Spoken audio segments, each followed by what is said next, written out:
అంతర్జాతీయ స్థాయిలో విజయాలు సాధిస్తూ రికార్డులు బ్రేక్ చేస్తున్న యువ క్రీడాకారిణి అగసర నందిని ప్రభుత్వ సాయం కోసం ఎదురు చూస్తోంది. కాంగ్రెస్ ప్రభుత్వం సహాయం చేస్తే మరిన్ని మెడల్స్ సాధించి తెలంగాణ ఖ్యాతిని ప్రపంచానికి చాటుతానని సగర్వంగా చెబుతోంది అథ్లెట్ నందిని.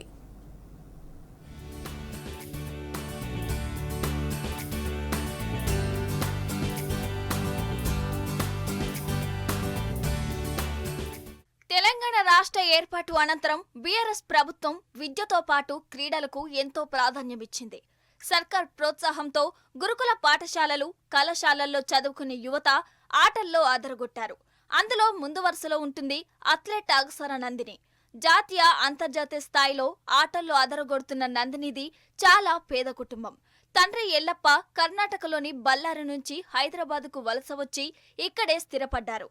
కుటుంబ పోషణ కోసం ఎల్లప్ప ఈసీఐలోని ఓ కాలనీలో చిన్న ఛాయ్ దుకాణం నడిపిస్తున్నాడు. అయితే నందిని గురుకులాల్లో చదవటం వల్లే ప్రభుత్వం సహాయం అందించడం లేదన్న విమర్శలు వ్యక్తమవుతున్నాయి.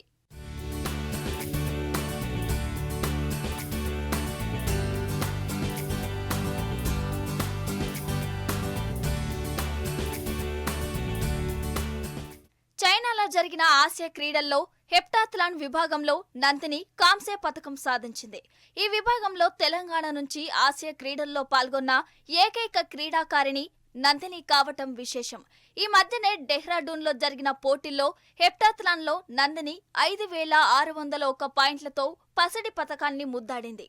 నందిని పేరు మీద మొత్తం 34 మెడల్స్ ఉన్నాయి. ఇందులో గోల్డ్ 17, సిల్వర్ 8, బ్రాంజ్ మెడల్స్ 8 ఉన్నాయి. గురుకులాలకు ఆర్ఎస్ ప్రవీణ్ కుమార్ సెక్రటరీగా ఉన్న సమయంలో తనకు ఎంతో సాయం చేశారని నందిని అంటుంది. తన తల్లిదండ్రులు, కోచ్ల సహాయంతోనే ఈ విజయాలు సాధించానని, ప్రభుత్వం సహాయం అందిస్తే రాబోయే ఒలింపిక్స్ లో పాల్గొని మెడల్స్ సాధించి దేశానికి, తెలంగాణకు పేరు తీసుకొస్తానని నందిని అంటుంది. నేను మొన్న 2023లో జరిగిన ఏషియన్ గేమ్స్లో నేను బ్రాంజ్ మెడల్ గెలిచాను. 2018 నుంచి నా స్పోర్ట్స్ కెరియర్ స్టార్ట్ చేయడం జరిగింది రాఘపూరి రమేష్ సార్ అండర్లో. నేను ఇప్పుడు దాకా లాస్ట్ 6 years నుంచి నేను 45 నేషనల్స్ ఆడాను. దాంట్లో నేను 35 to 40 నేషనల్ గెలిచాను and 1 international medal Asian games గెలిచాను అండ్ 3 ఇంటర్నేషనల్స్ ఆడాను. 3 ఇండియన్ రికార్డ్స్ ఉన్నాయి నా పేరు మీద, 100 హర్డల్స్లో అండ్ లాంగ్ జంప్లో అండ్ హెప్టాథ్లాన్లో. So I'm very happy that ఏంటంటే నేను మన దేశానికి, మన తెలంగాణకి నేను ఇంత గెలిచి ఇంత ఇస్తుందంటే I'm very happy and I need my support from the Telangana government. ఏంటంటే నాకు ఇంకా మంచి సపోర్ట్ చేస్తే డెఫినెట్లీ నేను ఇంకా మంచిగా ముందొచ్చే ఏషియన్ గేమ్స్ కానీ ఇంకో 2028లో ఒలింపిక్స్ లో గెలిచి గోల్ వచ్చేసి నేను వచ్చే Olympics, Commonwealth games, Asian games అందులో మంచి ఆడి మన ఇండియాకి అండ్ తెలంగాణకి పేరు తీసుకొద్దాం అనుకుంటున్నాను.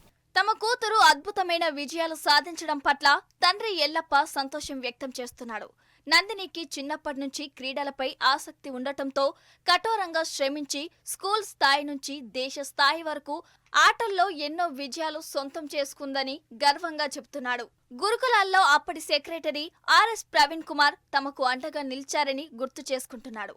కాంగ్రెస్ ప్రభుత్వం తమ కూతురికి సహాయం అందిస్తే మరిన్ని మెడల్స్ సాధిస్తుందని ఆశాభావం వ్యక్తం చేస్తున్నాడు. టీ స్టాల్ పెట్టుకున్నా, దాంట్లోంచి ఆమెని నా భార్య అయ్యమ్మ అని ఇళ్లలో పనిచేస్తుంది. ఇంకా ఇద్దరు కష్టపడుకుంటూ ఇంతవరకు తీసుకొచ్చాము.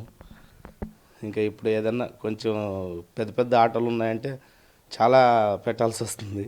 మా ఫ్రెండ్ వాళ్ళు అందరూ సాయం చేశారు. మొన్న ఏషియన్ గేమ్స్ ఆడాలంటే చాలా ఖర్చు అయింది సార్, వాళ్ళందరూ సాయం చేశారు. ఏదైనా సాయం చేస్తే ఆమెకు ముందు చాలా ఖర్చు అంటున్నారు, నాకు తెలియదు అది. స్పోర్ట్స్లో ఒలింపిక్స్ ఆడాలంటే చాలా ఖర్చు అవుతుంది బాబు అంటున్నారు. ఇంకా గోపిచంద్ సారు, రమేష్ సారు వీళ్ళందరూ సాయం చేశారు బాగా. ఇంకా ముందు ఎలాగుంటుందో తెలియట్లేదు. కొంచెం ఏదైనా సాయం అనేది చేస్తే కొంచెం బాగుంటుంది అనేసి అనుకుంటున్నాను సార్. బీఆర్ఎస్ ప్రభుత్వం క్రీడాకారులను ఎంతగానో ప్రోత్సహించింది. వారి వెన్ను తట్టి శిక్షణ ఇప్పించి జాతీయ, అంతర్జాతీయ స్థాయిలో నిలిచేలా చేసింది. కానీ కాంగ్రెస్ ప్రభుత్వం క్రీడాకారులను ప్రోత్సహించడం లేదన్న విమర్శలు వెల్లువెత్తుతున్నాయి.